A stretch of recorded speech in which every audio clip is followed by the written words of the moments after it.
Pudding আর cake নিয়ে এত হুলস্থুল কাণ্ড বেঁধে গেছে আমাদের দেশে যে এখন বর্তমানে আমার কাছে মনে হচ্ছে মানুষ ভাত বাদ দিয়ে এখন শুধু পুডিং আর কেকই খাচ্ছে। তো যাই হোক, এত ভিডিও দেখে লোভ সামলাতে না পেরে আমি নিজেই আজকে একটা পুডিং বানিয়ে নিলাম। আর এই পুডিং খেতে কি যে মজা হয়, আর এই পুডিংয়ের কাছে অন্য কোনো পুডিং একেবারে ধারে কাছেও আসতে পারবে না, এটা একদম 100% শিওর। 1 কাপের কাছাকাছি গুঁড়া দুধ আর হাফ কাপ ঠিক হবে না, তার একটু কম হবে চিনি, সামান্য লবণ, আর 1 কাপ দিয়ে দিলাম লিকুইড দুধ। আমি 2 কাপ গরুর দুধ চাল করে 1 কাপ করে নিয়েছি। আর একটু ভ্যানিলা এসেন্স দিয়ে দিলাম। ভ্যানিলা এসেন্স যদি হাতের কাছে না থাকে তাহলে 2টা এলাচ একটু ফেটে দিয়ে দিবেন, তাহলে হবে। আর তারপরে সবকিছু একত্রে একটু মিক্স করে নিলাম।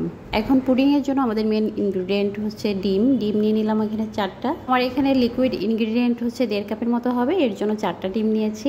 আপনারা পরিমাণ অনুযায়ী ডিম বাড়িয়ে কমিয়ে নেবেন। এখন দুধ আর ডিমটা খুব ভালো করে মিশিয়ে নিচ্ছি।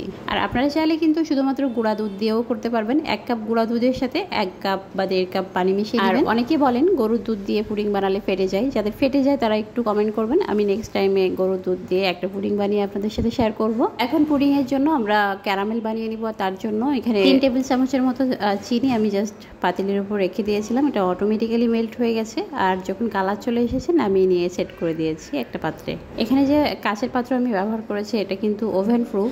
এ ধরনের ওভেন প্রুফ যে কোনো পাত্রে আপনারা কিন্তু পুডিং বানাতে পারবেন। তাছাড়া অ্যালুমিনিয়ামের পাত্রে খুব ভালো পুডিং হয়, সেটাতেও করতে পারবেন। ক্যারামেলের কালারটা কিন্তু জোস একটা কালার এসেছে। আর এইরকম সুন্দর একটা কালার পেতে কিন্তু লাস্টের দিকে একদম চুলার হিটটা কমিয়ে দিবেন। তো ক্যারামেলটা সেট হয়ে গেলে এখন পুডিং এর লিকুইডটা দিয়ে দিচ্ছি। আমি চুলায় একটা হাঁড়ি বসিয়ে দিয়েছিলাম পরিমাণ মতো পানি দিয়ে, তার ভিতরে একটা স্ট্যান্ড বসিয়ে দিলাম। দেখতে পাচ্ছেন স্ট্যান্ডের নিচ পর্যন্ত পানি আছে। এদিকে পুডিং এর পাত্রের উপরে একটা ঢাকনা দিয়ে দিতে হবে। তারপরে এই যে বড় হাঁড়িটা আছে এই হাঁড়িটাও কিন্তু ঢাকনা দিয়ে ঢেকে দিব। আর একটা ছিদ্র আছে, ওই ছিদ্রটাও কিন্তু আমি কাগজ দিয়ে বন্ধ করে দিলাম। এখন গুনে গুনে 21 থেকে 22 মিনিট সময় লেগেছে আমার। এটা খুব বেশি সময় লাগে না এই পুডিংটা হতে, 25 থেকে 27 মিনিটের ভিতরে কিন্তু হয়ে যাবে। বেশি ওভার কুক করবেন না। পুডিং এর সাইজটা যদি আরো একটু বড় হয় তাহলে 25 মিনিটের মধ্যে হয়ে যায়, তার বেশি সময় লাগে না। তো যাই হোক, এখন আমাদের পুডিংটা আমি জাস্ট ঠান্ডা করে নামিয়ে নিলাম। তাহলে ফ্রিজে 1 ঘন্টা রেখেও আপনারা এটা কাটতে পারেন। তবে আমার কাছে এই পুডিং ঠান্ডা গরম যে কোনো ভাবেই ভালো লাগে। এখন জাস্ট মোল্ড আউট করব। আর মাশাআল্লাহ এত সুন্দর পুডিং হয়েছে, মানে অপূর্ব একটা লুকস ক্রিয়েট হয়েছে, তাই না?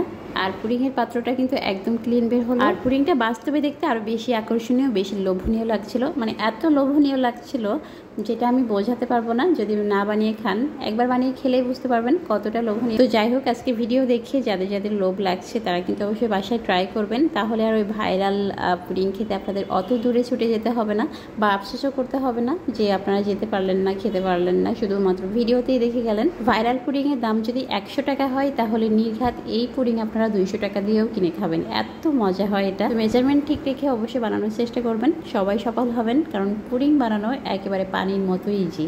এত কষ্ট করে পুডিং বানালাম, আপনাদের কেটে দেখাবো না তা তো হয় না, একটু কেটেও দেখাই, তাহলে বুঝতে পারবেন যে সত্যি কতটা লোভনীয় হয়েছে। আমি যেহেতু এটা বাসায় খাবো এই জন্যই কিন্তু দুধ ডিম সবকিছু একটু বাড়িয়ে দিয়েছি, যাতে করে টেস্টটা আরো বেশি ইনহ্যান্স হয়, খেতে বেশি ভালো লাগে। আমরা বাজার থেকে যে পুডিংগুলো কিনে খাই আসলে ওগুলোতে কিন্তু এত ইনগ্রিডিয়েন্ট কখনোই দিবে না, কখনো এত টেস্ট হবে না। জাস্ট একটু ভেঙে ভেঙে দেখাচ্ছি, দেখলেই বুঝতে পারবেন যে এটা কত সুন্দর হয়েছে। তো এই ছিল ছোট্ট একটা ভিডিও, চাইলে কিন্তু শেয়ার করে রাখতে পারেন। যখন টাইম পাবেন তখনই বানিয়ে নিতে পারবেন। যারা ফার্স্ট টাইমের জন্য এই পুডিংটা বানানোর জন্য চেষ্টা করবেন তারাও কিন্তু সফল হবেন। আর বানানোর পরে কেমন লেগেছে সেটা কিন্তু কমেন্ট করে জানাতে একদম ভুলবেন না। বিদায় নিচ্ছি, সবাই ভালো থাকুন, আল্লাহ হাফেজ, আসসালামু আলাইকুম।